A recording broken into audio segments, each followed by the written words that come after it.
Hello, everybody. Welcome back to my LinkedIn Lives. I'm Jasmine Navarro, certified wellbeing expert, working with educational institutions and companies, helping them support their family wellbeing challenges. And as you know, every week I interview different experts who make a difference. And today I'm super duper excited to be interviewing Faranak. Hi, Faranak. Hi, Jasmine. Thank you so much for coming on today. I'm so excited about hearing all about your insights. Can you tell us a little bit about yourself and what you do? Thank you so much for having me, Jasmine. I've finally done this. I know it's been a number of months that we've been in discussion and I wasn't sure, but I'm just, not very good at being in front of the camera. But thank you for having me. Amazing. A pleasure. You're amazing yourself. So I'm Faranak. I'm the founder of Inaya Education in Dubai. Inaya means care and nurture in Arabic. Wow. Now, the reason I chose Arabic, even though I don't speak Arabic myself and I don't have Arabic roots, I fell in love with this word because it means nurture, it means care. And I was looking for that word in Arabic, and there were several different ones.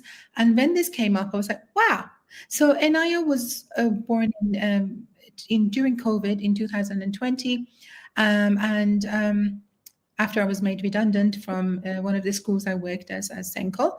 And it's been an honor and pleasure being part of this and supporting families and children. So I am the founder, and I work very closely with my colleagues and in collaboration with many other professionals.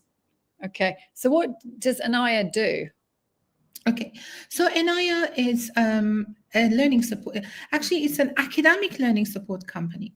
I was thinking about, when we first started, there's many centers that focus on children who have needs, and there are tutoring companies as well. So I was thinking, I want to be in between. I want Inaya. I want this company, which is a baby, to be in between rather than being a center or being a tutoring company. I want this to be in between, and so we called it, myself and my family, we called it Inaya Learning Support, academic learning support company. And but we also support, we're not just inclusion, we are supporting children. It's the true meaning of inclusion. So we support children who have learning gaps, or we support children who have academic gaps. So together we support children holistically with my colleagues. And is that all ages? Is it all ages? Yes. So we start from early years, which is a passion of mine. My own degree is in early childhood studies.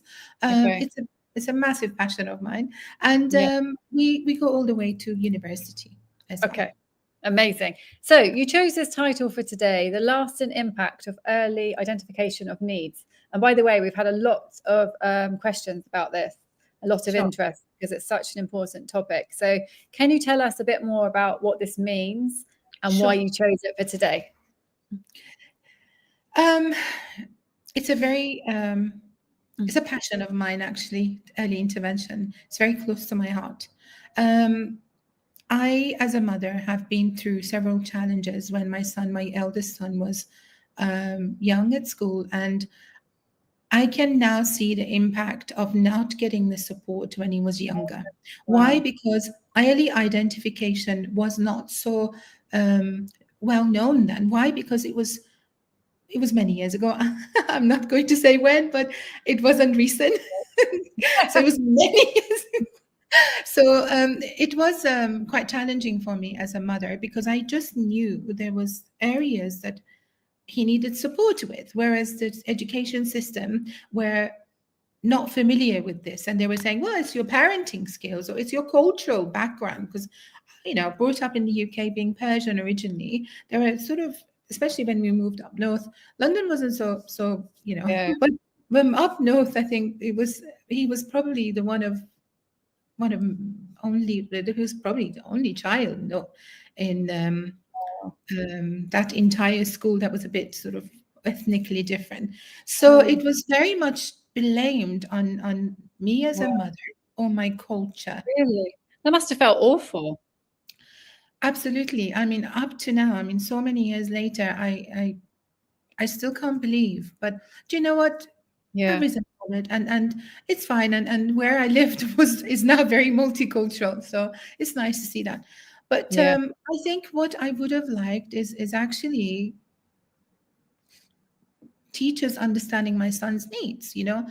And I think now as a mother, still a mother of two boys, and as an educator, I kind of feel very, kind of, I'm very sympathetic. I'm very empathetic of children who are struggling within school. And the way we work, and Aya's big focus is working with parents, working with teachers, working with parents, working with children.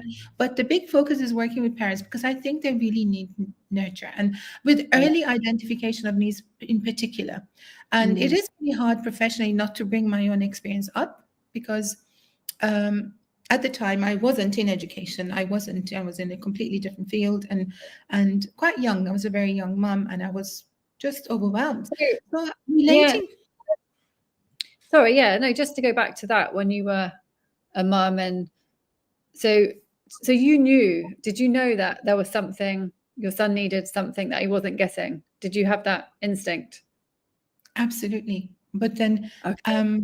I had a lot of people saying it's the food he eats, or it's lack of a sleep, or it's the cultural thing that you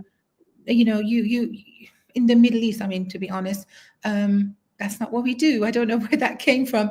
That you spoil Yes. your Yes. children, or I don't think we do, and I don't think I did. To an Yeah. extent, everybody loves their child, but so it was very much blamed on these things. And I think if only a child's need is sort of picked up on early age, this Yes. could be so helpful for their future. And I mean, research now Tell us why. suggests, and Tell us why. Yeah.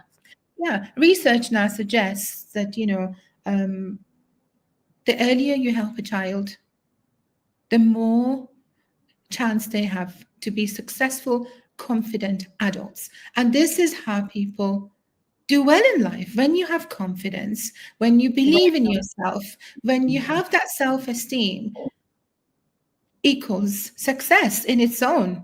Whether you are working in a shop, whether you are a shopkeeper, or whether you're a newsagent, whether you are a doctor, whether you're a teacher, as long as you have confidence in yourself and you have Well, self-belief, that's key.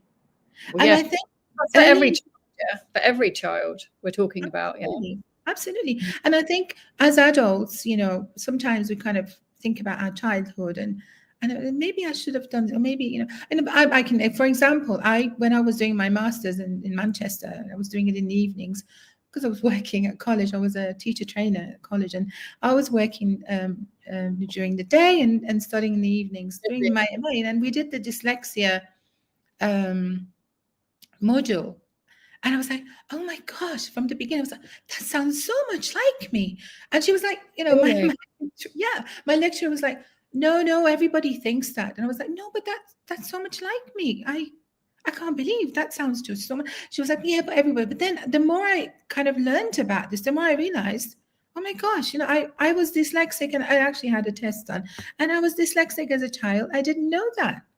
That Wow. explains so many things. And now I understand my needs as an adult. I know which, not to go for certain colors that really kind of, overwhelm my eyes, or for instance, certain fonts, or, Yes. it's your You're right. preference. You're right. If you don't know what the challenge is, it's so hard to solve it and get the right support, isn't it?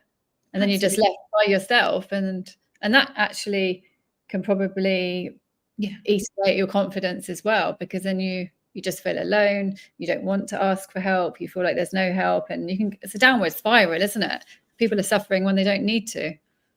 Absolutely. And I think I'm just so happy to see how much, inclusion, or learning support, or learning differences have come such a long way, Yeah. understanding these differences, how we can see teachers are so much more understand because they've been Yes. learning, Yeah. because as a teacher myself, when I first started, I was like, what am I doing wrong here? What am I? Why isn't my student? What shall I do? What can I do that's different? And I think the more we understand a child's need or a student's need, depending on the child's or the student's age, Yes. the more Yeah. we understand, the more we can help. And why I'm so big on early identification of needs, Jasmine, is because I really didn't care to have a name for a child's need to be able to support. Yeah. We But don't need labels. no, because but then sometimes you kind of sort of see lots and lots of things available, and then you don't know which one to try. It's almost like, it's almost like having doing a recipe, for instance, doing a, I don't know, Italian recipe, for instance, spaghetti bolognese, and then you want to do it really Italian, but yet you have this Persianness. You don't know what to do. You sometimes put, I don't know, you sometimes Mix it. Fine, no?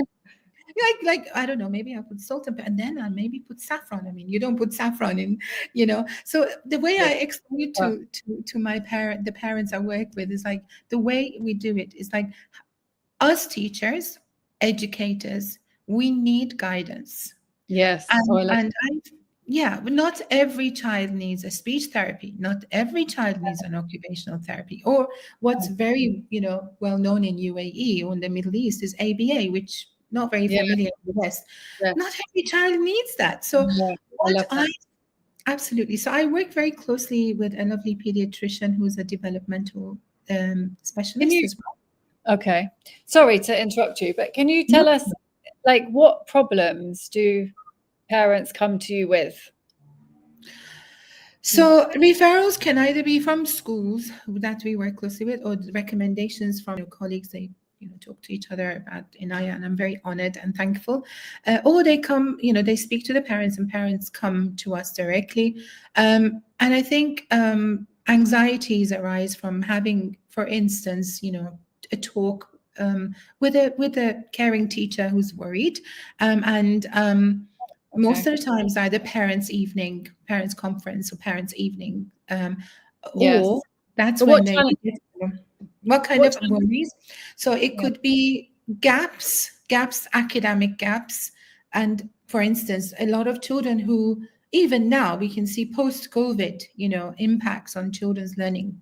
There could be academic gaps where they could have missed on phonics sessions that they could have had, and now they can't read and write properly. Okay, so there could be academic gaps, or there could be developmental sort of deficits, such as could be speech delay, could be cognitive needs, it could be physical needs, or it could be social, emotional. And then there's focus, a big kind of area is focus. And I think personally, I feel like a lot of the children that come to us with focus concerns, most of them tend to be on screen quite a lot.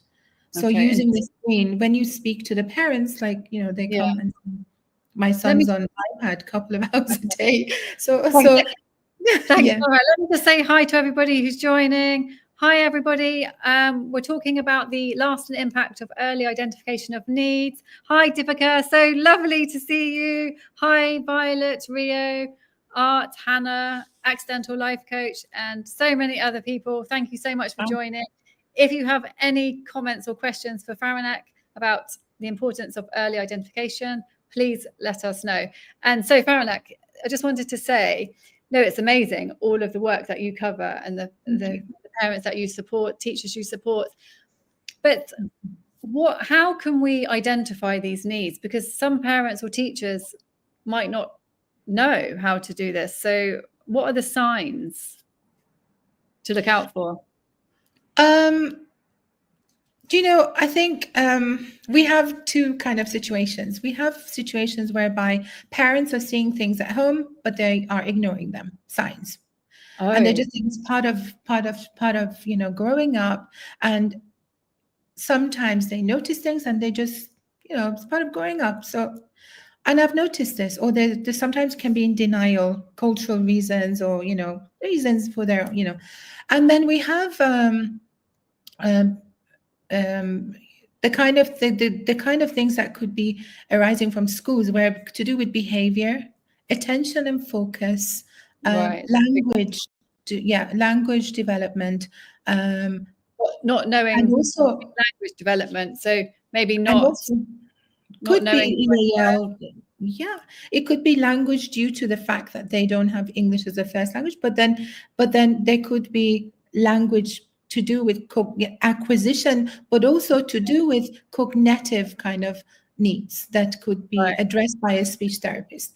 So there are many aspects. There are many we can't say there's particular, but No. one of the things I can say, the reason they come to us is Yeah. because we're academic learning support. They come to us because they've been told, oh, they can see the child is not progressing the same, which to me, every child is an individual. We don't expect them to. Yeah.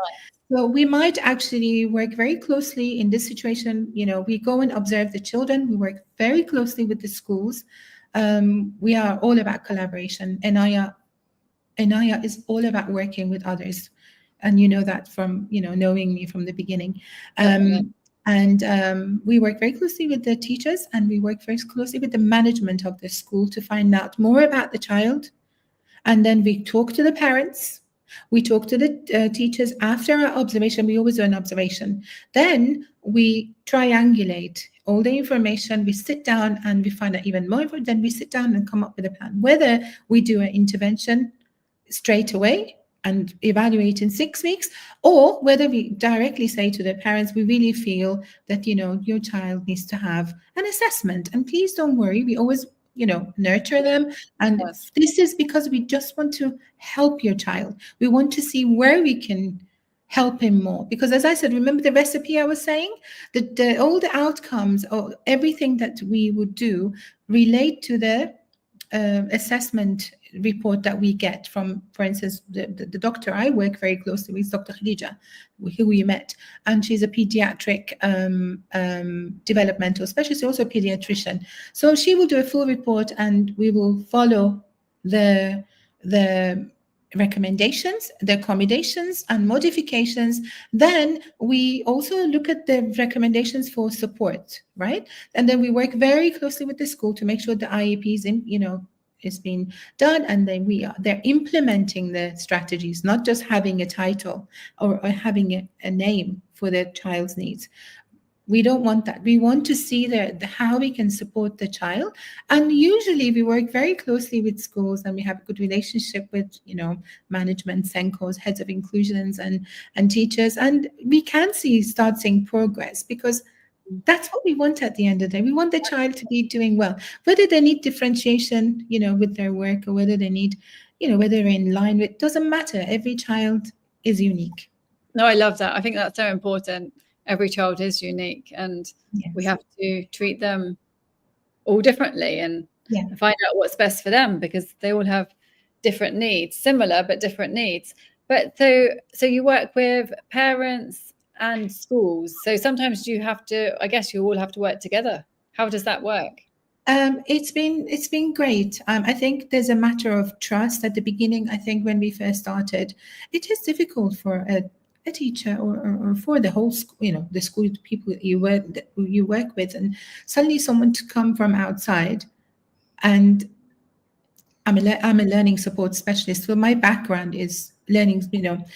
I won't go there because it's I've started with a lot of passion. So I'm a learning support specialist, but I come from different kind of backgrounds. When I started learning, I've learned a lot, and where I am today, I'm still learning. I'm still doing a PhD. I'm still learning. But I believe in collaborative work. One hand can't clap. So we work for, and learning support, one hand can't clap. Yeah, it's a Persian. It's a very Persian saying. I bring these up from, but I guess. Yeah.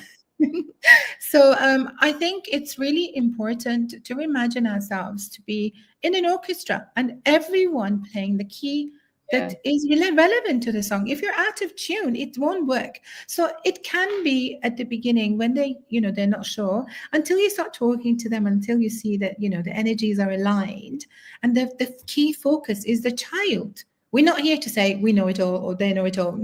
We're here to collaborate. We are here because the key focus is the child. when that happens, then they start saying, wow, let's work together. But I have had situations, when I first started, where there's a kind of, who are you kind of thing. But then they see we're all in the same team. We really Yeah. look at ourselves as the same team. So And I've been a head of inclusion in several different schools here, and I know how it's like. And it's been an honor to have all the experience. what? And I've been on the Yeah. other side. No, exactly. You've got the personal and professional experience. So, Mm. what would you say to parents if they're struggling at home with their child or children, and they're thinking, oh, I don't want to involve lots of people. I just want to sort this out by myself. Is there anything that the parents can do at home first? Sure. I can say that I've been there as a mother, and it is worrying when your child starts showing signs that they may need extra support. My suggestion as a parent, not just as a professional, to another parent is, it's okay that they are doing these. It's part of growing up, whatever they're going through. The best thing to do is, if you're worried about something, talk to them, whether you feel close to the teacher, whether you feel close to another professional, somebody like us, even, somebody that you trust. Just give them a call and say, I'm worried. Do you think, that we could chat about, how we can best support our children at home? First of all, one of the main things I would like to say to parents is, please minimize the use of digital digital things at home, because children as young as, I don't know, 6 months old, they've got phones in their hands and they're staring at Yeah. phone. And how do you think that's going to develop the speech of that child? How do they stop? How? Because we all know it's really not a good thing, and you're right. I completely agree with you. But how can parents start making those changes? Because I think it's difficult, isn't it? If a child has been, they get addicted. I'm a huge believer of the importance of play. And if you look at Yeah. what we do, I've developed some play workshops, and play is key to a child's learning Oh in yeah, all I areas love that. of learning. And I think when you talk about people like Piaget, all these scholars that we have, and and I think what's happened in our lives is that we need to think about going back to some of our basics that we're missing, like even connection with nature. Or even, we are so busy working, we get home late and we don't have time to engage with our children. Here you go, there's the iPad. Oh, there you go, you can go and watch Disney or whatever. But there No should be quick limitations. fixes. Yeah, definitely. You're right. You're right. There's I no, think what I think is a quick fix is actually a never ending. It never absolutely, ends. Jasmine, what's missing is the connection of people to ourselves, to our children, to our friends. I think I'm a huge believer of traditions, and I'm very old school in many ways. And I noticed, the more I study, the more I'm learning, the more I'm engaging, the more it's a shame. I feel like, the whole world is being taken over by, technology. And it's amazing. I mean, obviously, it's really helping us in so many areas. But I really feel we need to go back to basics in some areas, especially with connection to our families, the importance of family. I'm not saying digital things are devices are the only reason that our children are not developing the way they should be, or I'm not saying that. But Yeah, yeah. some children have, like me. I have dyslexia. Whether I'm on, whether I'm on, whether I was on digital devices or not. This is something I'm born with, and it's a Awareness. different, and I Yeah. celebrate it. It But sounds like but saying awareness is very important. yeah, but I just feel certain, we need to minimize, definitely. I'm a huge believer and advocate, and this is why the play workshops are born. For us, we do a lot of events to promote play, basic play, engaging with toys, tactile, like get your hands dirty, get your child, in there, and go in the park and, just go on this slide, So, and this is why in Damac, we have two centers, by the way, one in Damac Hills Community, and there's play workshop there, and we have a little classroom. And then now we are at the Australian International School. I'm honored. I'm absolutely honored that we are there. And I thank the management, because I was the head of inclusion there last year, part-time, and having an eye on the side. This year, we are absolutely honored to have a center there for Minaya, and we are doing like programs such as early identification of needs with Dr. Khadija there, but also we do like school readiness programs and interventions to help other children, not just the Australian International School students. And how do they work then? So do parents come to you if they have a problem? Like how do they work? What do parents need to do to get help? In the school? Yeah.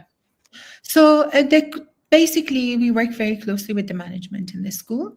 And also we have had children who are approaching us, and families who are approaching us from other schools, or even children who are not at school because they can't get a school placement. So just having a center within a school it's great. We don't guarantee that we can get them a school placement, but we can help them.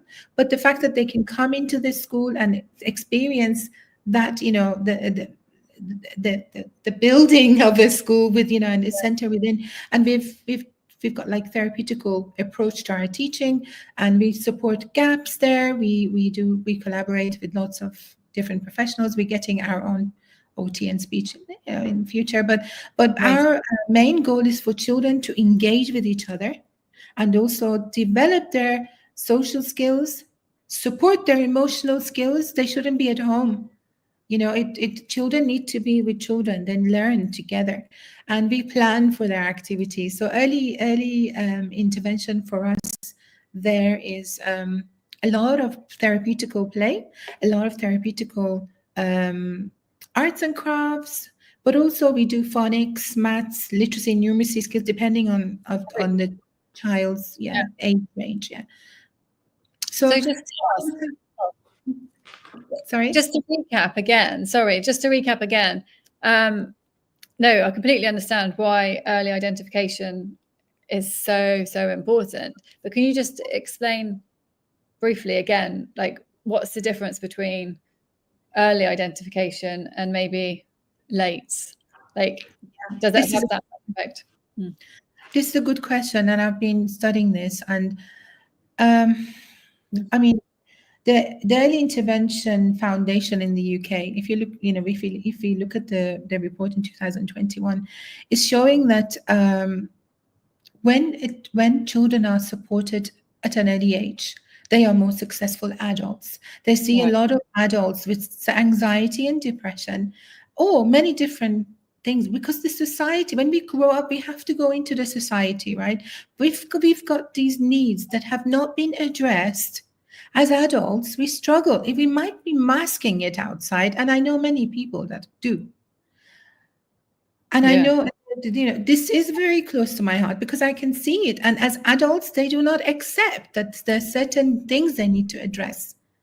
So I think, I always tell parents, and we really nurture the parents to say, it's okay, let's get this now, because you are going to have confident adults who are going to be smiling and making, they will be happy adults and successful. Amazing.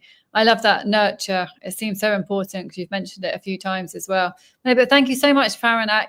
We're running out of time. Is there anything else you would like to say before you go? And yes, I would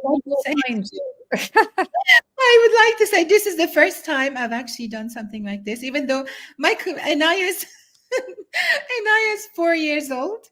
I am honored, and I can't believe I'm doing it live. Everyone was telling me, why don't you do a recorded one? I said, no, I'm going to do this. Yes, you can. Anyway, amazing. You're like a natural. And I knew you would be. You are an absolute natural. You're full of expertise, insights, experience. Thank you so much. Thank you so much. It's an absolute honor. Thank you so much for having me. And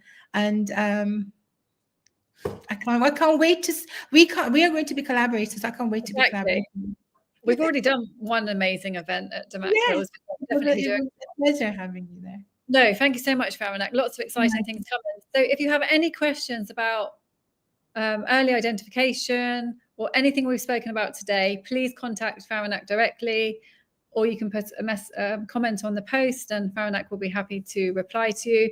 Faranak, if you have any links or anything, your website or anything, if you want to put them on the post, the original post, and then people can click. Yes, sure. We would really appreciate if you follow us on Higher Education Instagram. We're very much up to date there. I should be more up to date on LinkedIn, but I'm not. Put that link, your link to Instagram, on the post to our live, and then people can follow you there.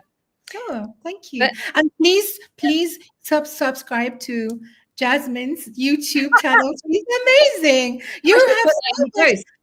I should put it on the post. I'm going to put it on the post every week. Thank you so much, Faranak. You've inspired me to do that. Thank you so much, everybody. Thank you so much, Faranak. It's been amazing. Learned so much as always. And I will see everybody next week. Thank you so much. Bye-bye. Thanks for having me.